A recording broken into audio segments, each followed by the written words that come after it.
All right. There I am. There I am. Thank you so much for that. That make a girl feel good. I hope everything that come out my mouth be, just as good then. We love that about you. Yes. And I want to start by saying you are so beautiful. Oh, thank and you. Your aura, just how you walk in the room, it's just so beautiful. And a lot of people always want to know your style and why you're always wearing white. But not only that, how do you always make it look like a different outfit? Because it would be hard for me to wear white all the time, yet you make it look so effortless. That is true, all that what you said. I am not a virgin, but I might be an angel.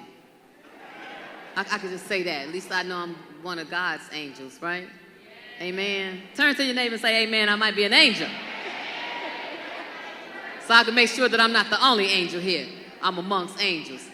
I don't know. Wearing white became my thing years ago before I even knew that white was going to choose me because my father passed when I was in my 20s. And you know how they used to make a big deal about us wearing black to funerals, remember? You couldn't wear another color to funeral. Black was the color.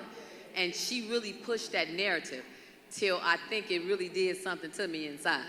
It made me go, I'm going all the way left. I'm wearing white, you know what I mean? So when I was able to do so, I think I was on vacation one weekend and I had all white outfits. And I said, I wonder if I can keep doing this, for a week, for a month, for a year. And it's been 23 years that I've been wearing white. Wow.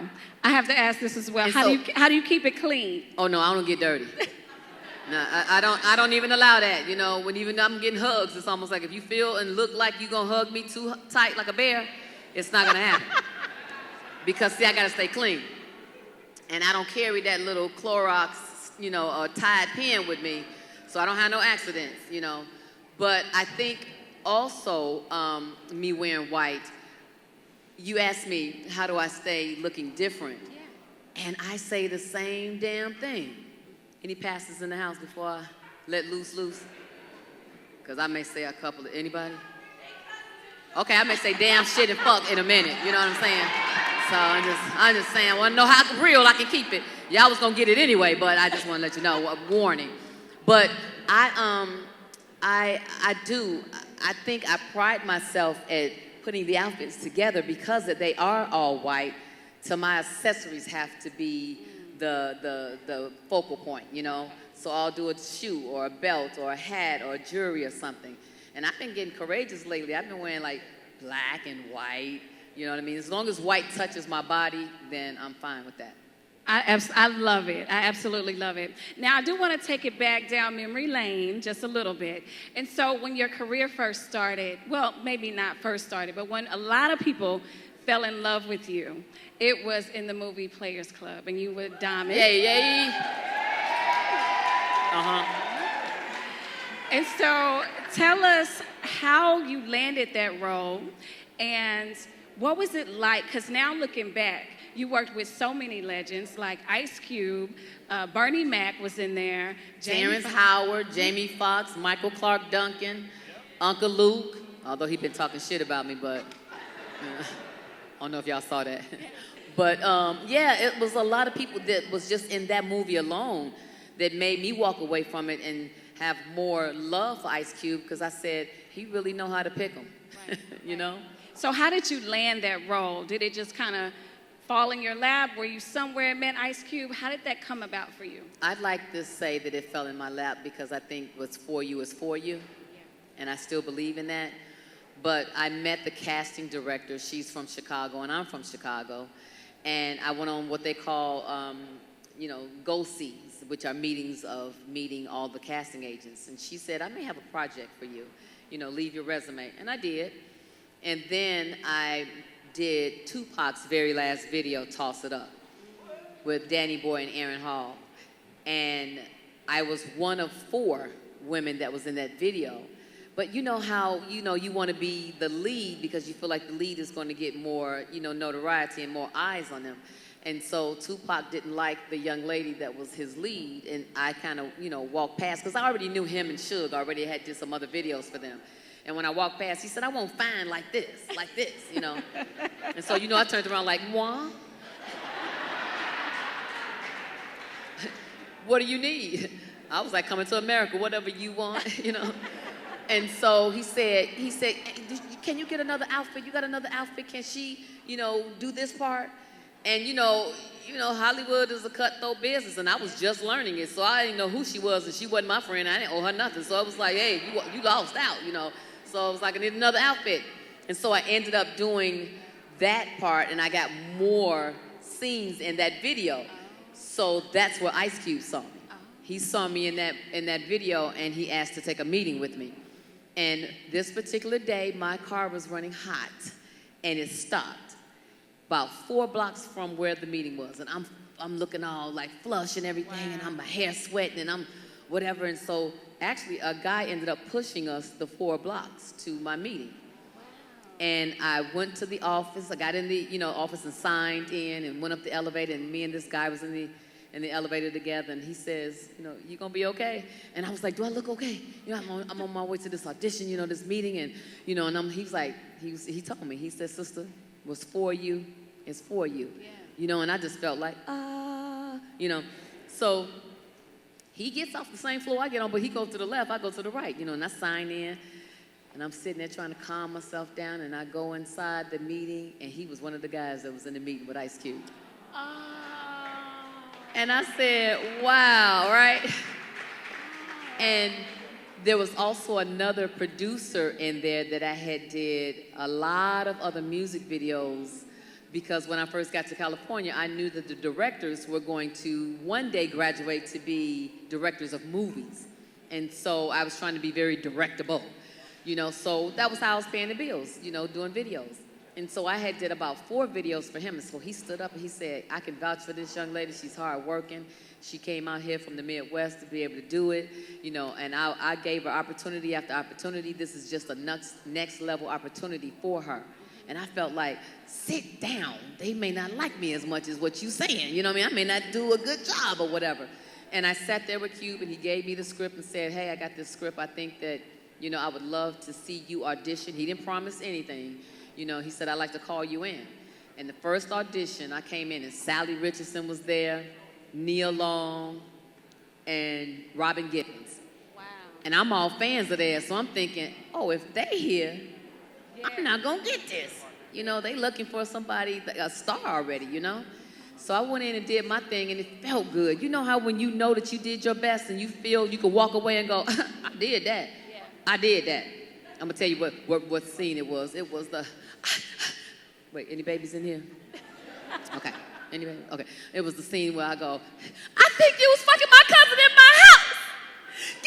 Oh, yeah. And I go get the gun. It was that scene that I auditioned with, right? So I really act like I was sick at the stomach. You know how you get so mad that you get like, almost like you feel like you can throw up? That's how I must have pulled that from somewhere in my life. and manifested that, you know what I mean? But I did that scene, and they called me back about 2 weeks later, which is called a callback. I didn't know that because I was just so green, right? So I go in, and I go back in, and I said, well, what happened? You didn't like what I did the first time? And he said, no, this is a callback. I just need to see it again. I said, well, for what? Because I'm going to do it the same way I did it the first time. But again, this being so raw and authentic, it was like, but I noticed that I had auditioned with a lot of other Ronnies and a lot of other Ebonies. But I was the only diamond. Shine bright like a diamond.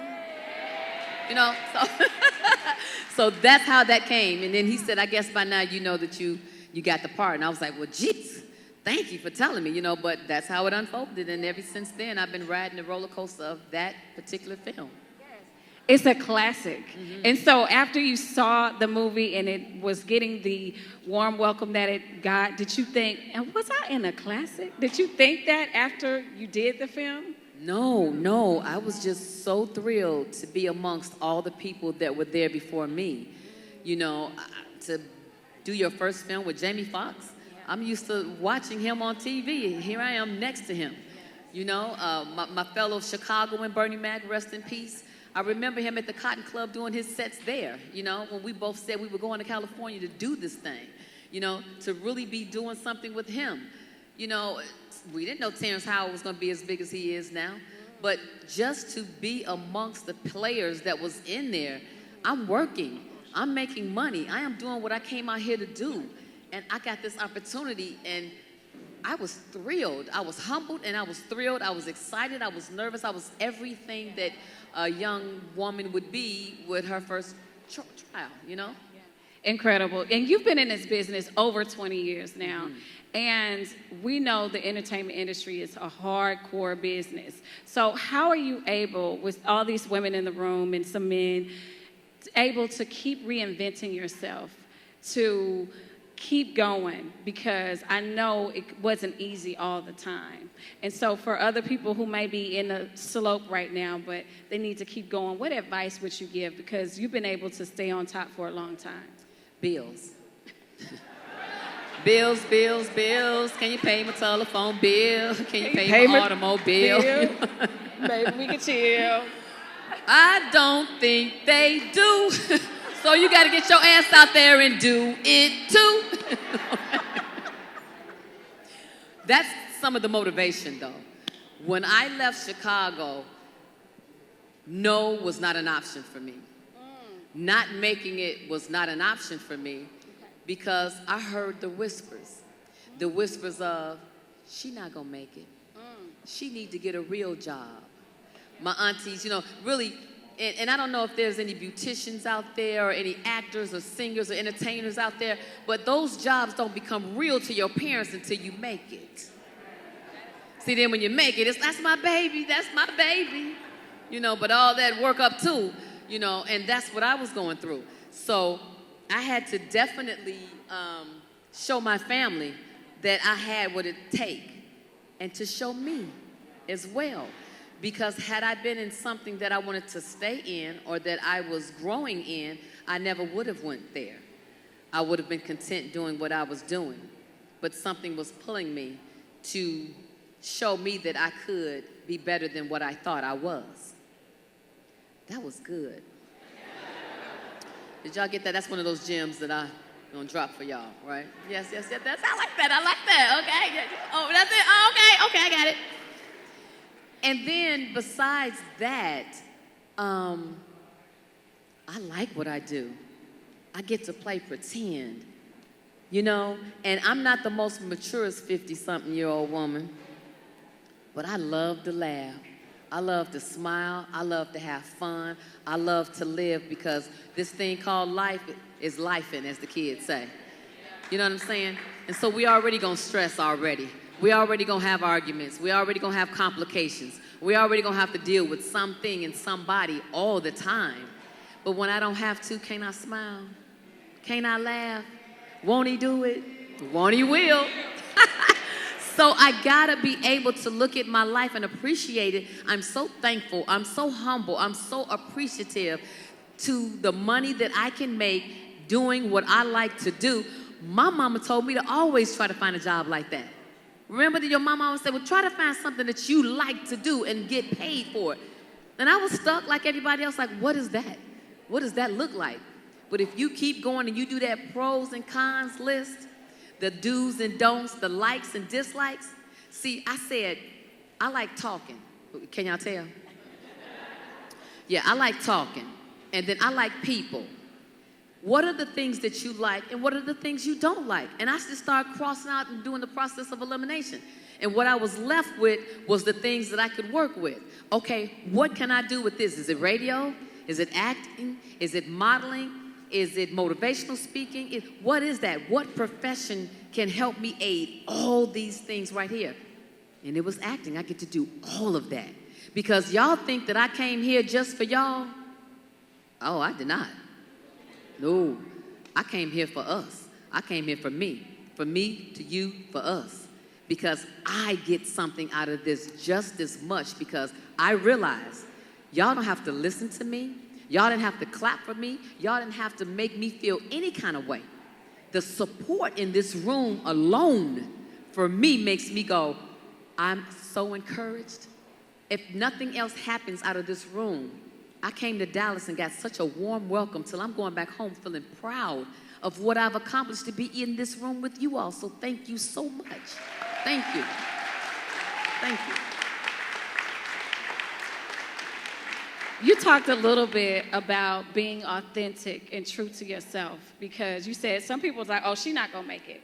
And sometimes you think you get in certain rooms and you think you got a code switch or you got to be a little bit different. Talk about the importance of being yourself fully. I don't think that we know how to be ourselves in different situations because society has dictated to us how to be and how to act and how to wear our hair and how not to wear our hair. And you can hurry up, but wait. Be on time, but you could be a little late. I want tears, but don't cry. It's like, what do you want? So how do I know what you're looking for? It's trial and error. I'm going to mess up. I'm going to say something that makes me go, ooh, I don't know why I said that. I didn't really mean it like that. Lord knows I've said things that made me go, yeah, it came out the wrong way. You know, you learn from those mistakes. So I welcome the mistakes. I welcome the lessons because if I don't make those lessons, those mistakes, I'm not going to know how to correct it and turn it around and make it work for me. You find the strength in the things that you've gone through when your back is up against the wall and you go, I have nowhere else to go but forward. Now, who you take on that trip with you is important because the people that you hang around is, oh man, your mama said, birds of a feather.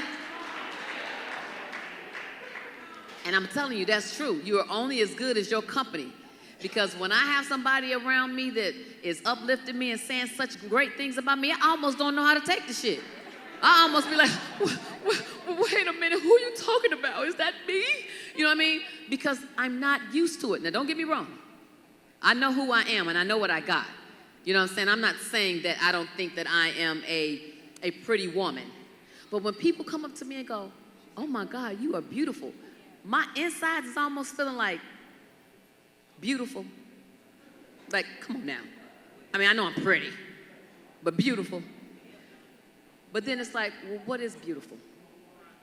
Beautiful, it really is in the eye of the beholder, right? So am I setting myself up? Do I look in the mirror and I go, no, bitch, I don't see beautiful.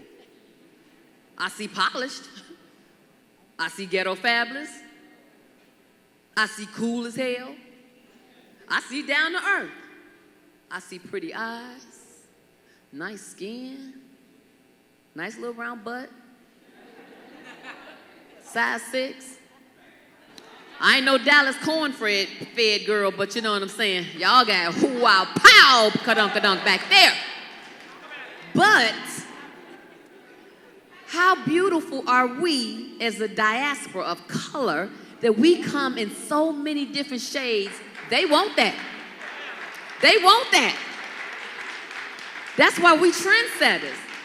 We trendsetters in fashion and in sports and so much. It's like music. They want to be like us. And what do we want to be? Like somebody else. No. We got to work with what we have and find the greatness in that. And sometime when you can't find it, your good girlfriend next to you got to tell you sometime what to look for. And you like, really? You feel that? I feel that. Like, thank you for saying that about me. Because I didn't realize that. My voice, I had a publicist that told me I talked too fast, that I was too, she wanted to say ghetto, but I probably would have whooped her ass if she would have said that. Because I'm a fighter. But we'll get back to that, put a pin there. But she was telling me all these things that was making me go down, down, down, because that didn't sound like a star. You know, that was minusing and taking away and subtracting what I felt like I had. Cut to, I'm a voice in the Proud Lady movie, and I said, oh, my voice, my country, twang voice, they want me? I don't have to change my tone? He said, no, they want to hire you. That right there was the confirmation that me being me was enough. But it still took somebody else to be able to tell me. So again, the people that you have around you, you got to have a good Judy or a good gay friend. Oh, yeah. I want to keep you there. Oh, yeah. I want to keep you there. I got me some of those. let's talk about people that are around you, because, you know, there's a lot of women in the room who are single. Some are married, but when they're looking for a partner, trying to pick a partner, and sometimes when you're a career woman and you're trying to grow and your partner isn't supportive and they aren't helping you the way you should be helped, and that goes around your surroundings and who's all around you. So touch on that, because I see I touched a button. Yeah, that's a misfortune, because when you find a mate, you want to grow together separately, because you're individuals. You want him to come with what he comes with, and you come with what you come with, and then that makes you that much more powerful together. But then there's a problem if there's some insecurity there. And when you have to babysit. And when you have, okay, girl, you felt that, huh? And when you got to be a teacher, you know, and we're going to do that anyway, because marriage is hard. I've been married twice. The first one I didn't really give a damn about, and not too much the second one either, but I'm just saying that when I did put my good foot forward, I said, oh, is this something that I really want to do with him? Because you can find a partner that you can do it with that will make it easier for you, especially when that love is there, especially when the foundation of that friendship is there, because you'll remember, I don't like you right now, but I love you. You know, and we've been through some things, and we have history together. But not to be confused with, because the history is there, that you're supposed to stay when it's not right. That is a no-no. But here's what I can say about that, because I am single too, and I am not married either. I am looking as well. Well, you know, when I say looking, I'm not looking, but I'm looking. And I'm praying. And I'm reading manifestations and affirmations and confirmations for some stabilization, you know.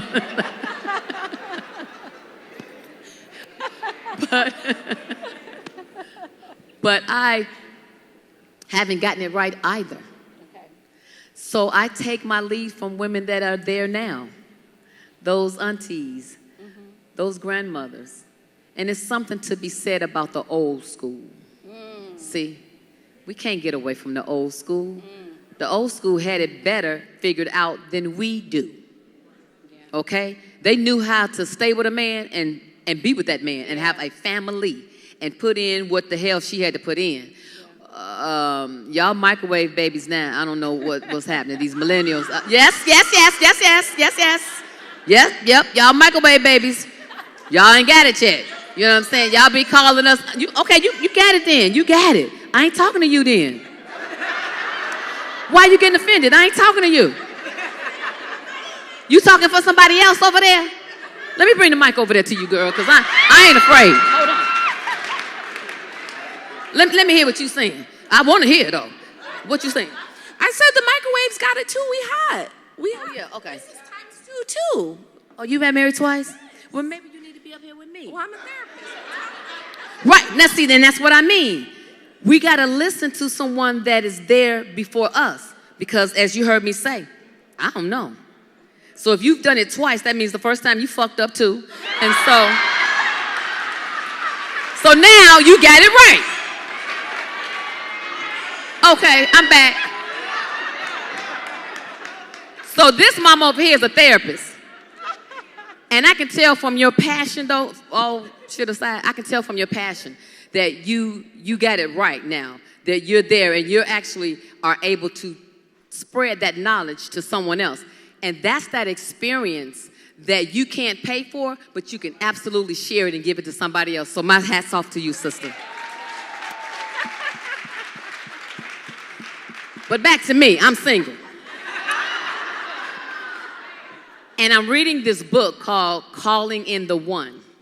And I thought it was going to be about prayers, about calling him in. But no, it's really bigger and deeper than that. What it's really about is you are the one.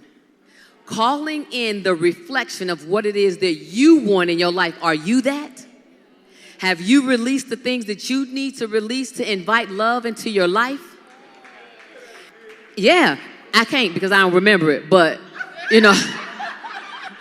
But a version of that is, are you the reflection or the mirror of what it is that you're asking for and you're trying to manifest? Because I realized that I was a spoiled girl. My daddy spoiled me, and I just took that like I'm a daddy's girl. Oh, my God. I mean, he was on the pedestal. And I'm like, and if my man don't spoil me, then I don't know. But it made me go, well, is that what I'm looking for, to be spoiled? That's not what I'm looking for. I'm looking to be loved and adored the way that my father looked at me, but not spoiled. And so I had it wrong. So if I got it wrong, I got to switch and shift that and change that so I'll know what I'm asking for. Coupled with my prayer to say that I may not even know what to ask for or all to ask for, but Lord, you know what I need. So let me have that. And that's where I'm at right now. So maybe next year when you talk to me, I'll be saying like her, I's married now. Invite us to the wedding, okay? Yes. So in regards to relationships, and then we'll move on, do you have a list of what you're looking for? Do you recommend that us ladies, or I'm married, but the ladies that are interested, to write a list of everything that they want and to try to manifest that person into their life? I think that's a good a good start.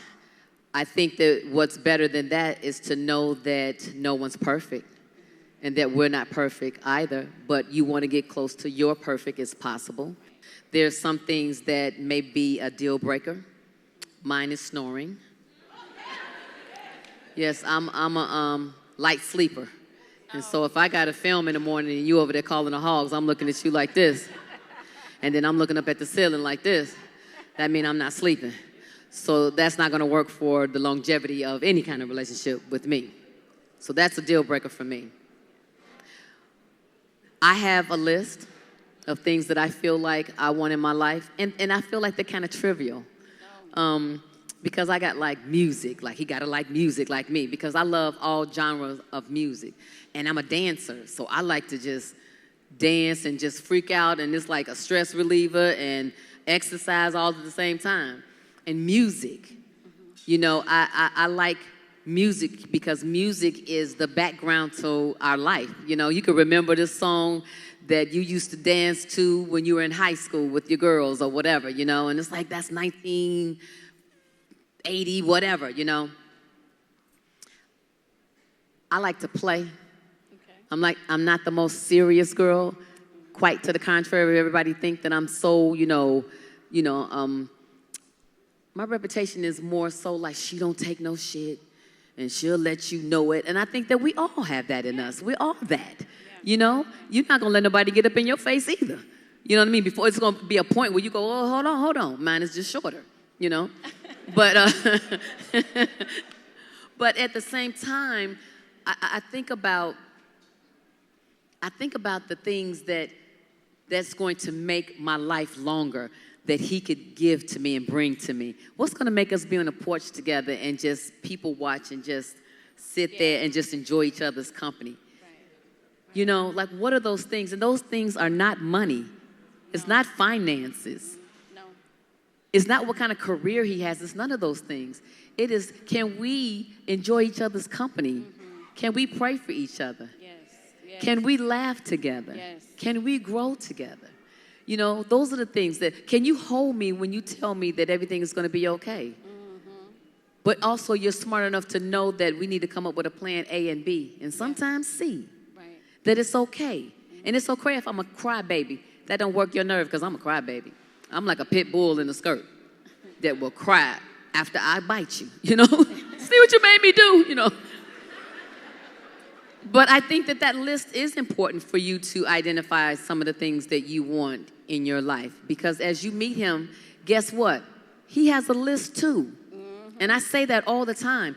He has a list that his mama has taught him.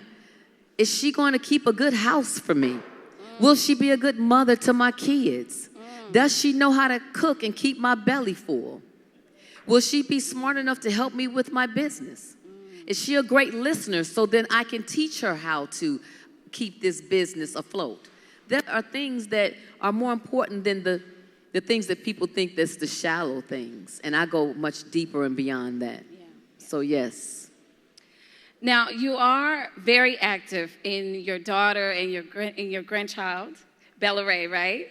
You're very active in their lives, and you also have this career going on with so many different things. You're an entrepreneur, humanitarian, just like a lot of women in this room. How are you able to balance being there for your family, yet still with your career and pushing your career? I'm still trying to find the balance, and I think that's an everyday thing. You know, every day is different. Some days I feel like Superwoman. Some days I feel like, oh, I'm cooking dinner for the whole family. And some days I'm wondering why the hell my daughter's still up in the room doing nothing and not have a job and do anything. You know what I'm saying? I just don't know why she don't add to the house. Get it off your chest. Okay. Yeah, I just, you know, and some days it be like that. But I tell you what got me, that grandbaby. Any grandmamas out there? Ain't that love different? That love is different. Now, I tell you, I love that mama, but that baby, that mama can go head on. She can go head on. Matter of fact, I wish that she would. You know, I wish a nigga would. I wish she could, you know. But she's a package deal right now. You know, so it's like, you know, like date me. You know, date me. She come along and the grandbaby. You know what I'm saying? It's all of us, you know. You got to be a family man fucking around with me over here, you know. But to find the balance, I think that I find it every day. And it's a determination of getting up after I say my prayers and say, today is going to be a good day. You know, I start off saying that every day. And then by the time my patience is short by, you know, 2 or 3 o'clock, it's like, you only got 6 more hours, girl, 6 more hours. But because I am a fun person and I kind of wake up like, hey, you know, and I pop up like toast, you know what I mean? I love to be able to have and know that I have a second chance, and to know that this day was given to me and I got another opportunity to do it right or to do it better, you know? And so that really fuels me, and it really makes me know that stress is a #1 killer as well. And I don't want to stress out. I don't want to have a heart attack. I don't want to have no anything, because life, again, is lifing. So it's going to take me out when it's my time anyway.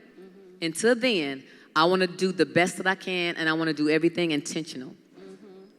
Everything intentional. I want to love on my friend intentionally. Yes. I want to be able to encourage intentionally. I want to be able to buy me something out of my check that I've worked so hard with intentionally. Okay.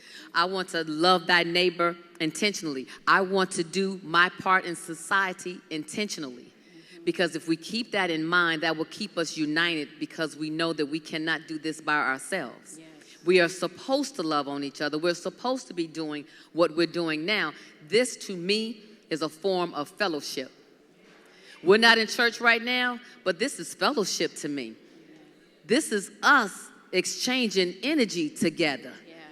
Taking in the good, the bad, the ugly is what it is. And if we keep in mind that our sister next to us may be having a hard day, or our brother next to us may be having a tough time, and only you saying something encouraging can make the difference, why won't you? Why can't you? You should. We should. And that is a motto that I live by. I find beauty in everybody and in everything. I will see a sister and go, girl, you wore that. Those heels is great. Your butt looks good in that. Your head, you shaved the hell out of your head this morning, didn't you? And you combed through your beard. I can see, I can tell. Whatever that is to make a person walk away and smile, it costs you nothing.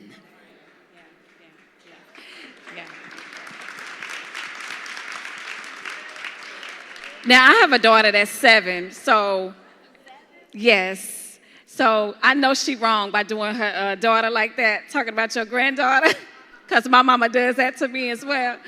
But in regards to your granddaughter, I see her on the red carpets with you, and you have her out, and she is just so gorgeous. Are you trying to, or are you putting her kind of like in your lane? Like, do you want to see her do some acting? And look at her face. You want her to go down that lane? I'm glad you asked. I don't have to, because when I tell you she got personality, and when you see it, you see it. When you know it, you know it. Yeah. The first time she was on the red carpet with me, and they were like, you know, LisaRaye, move to the side, move to the side. And I'm thinking, oh, okay, I'll keep going down. I look over and she. And all of this. And I said, well, wait a minute. Where did she get this from, right? And so as my friends would say to me, she get it from you. And I was like, no, not at all. My friend said, she calls me Gaga. She says, do your Gaga. She goes.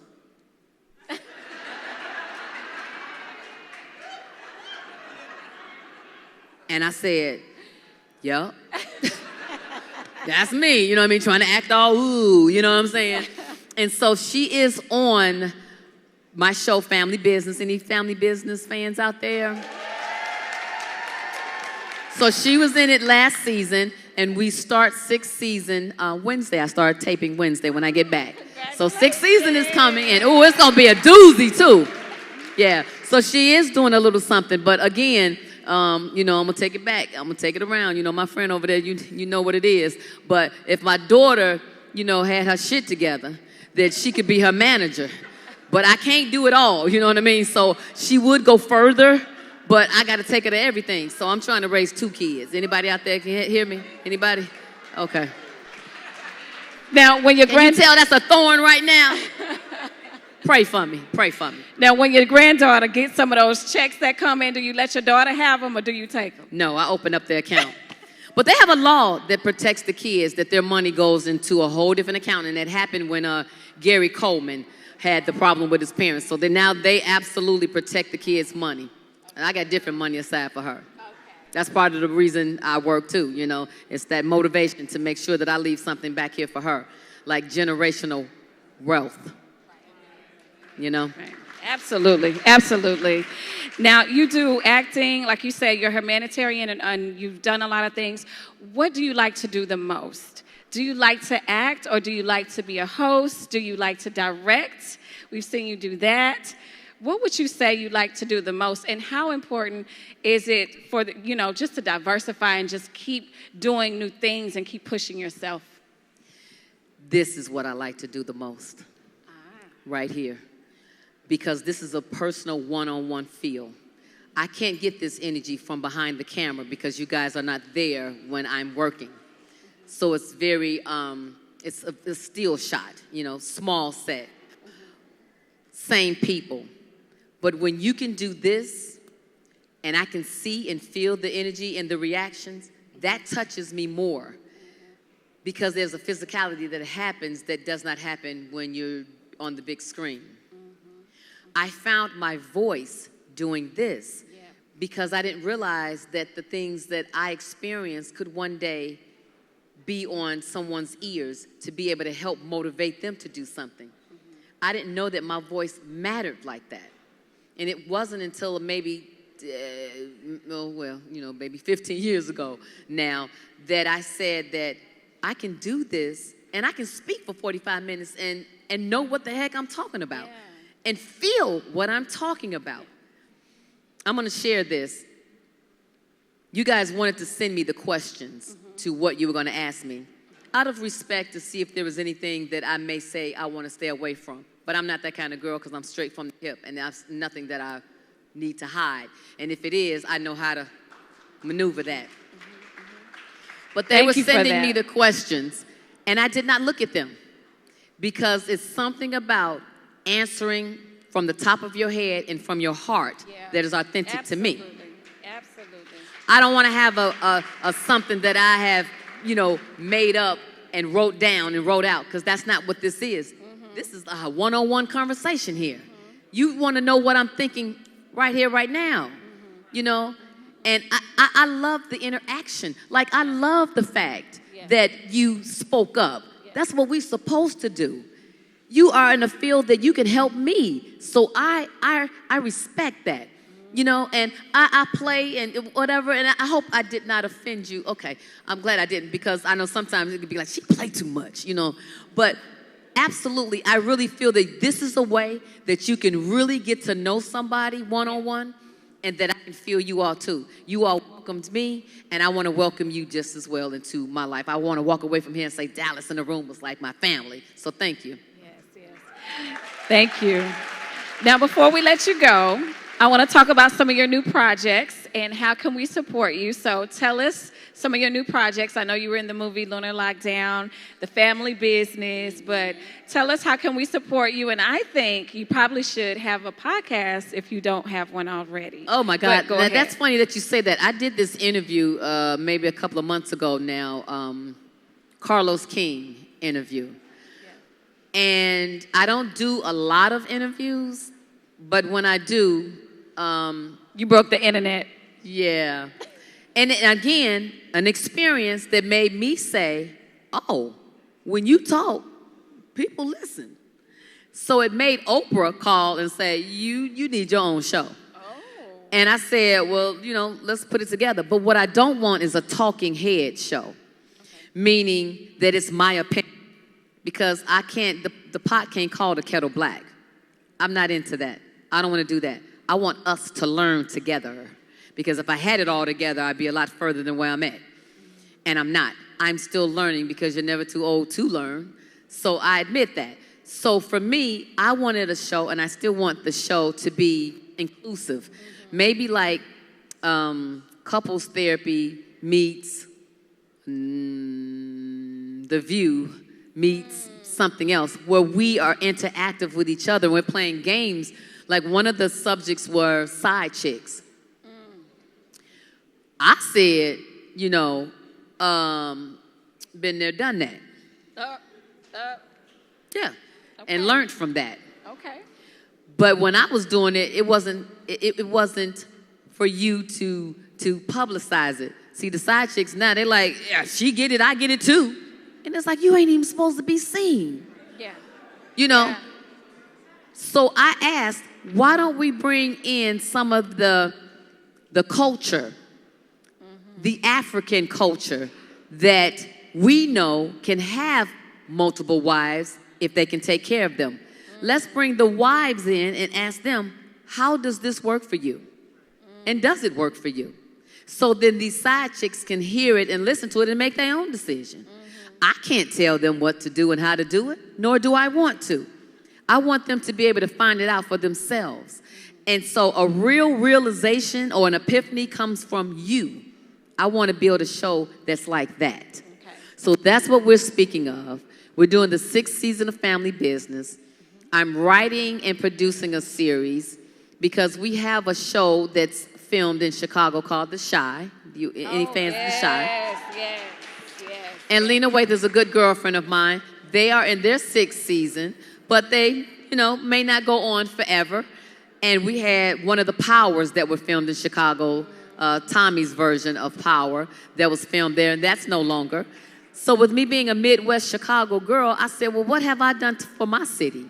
How am I representing my city? So I want to bring a show there so I can employ people, bring in some friends, and that's where my mind is now. It's not so much of being in front of the camera anymore. The hair and the makeup and all of that is overrated to me. Oh. I'm really over it. I want to go do the Alicia Keys thing, but, try not to do so much makeup.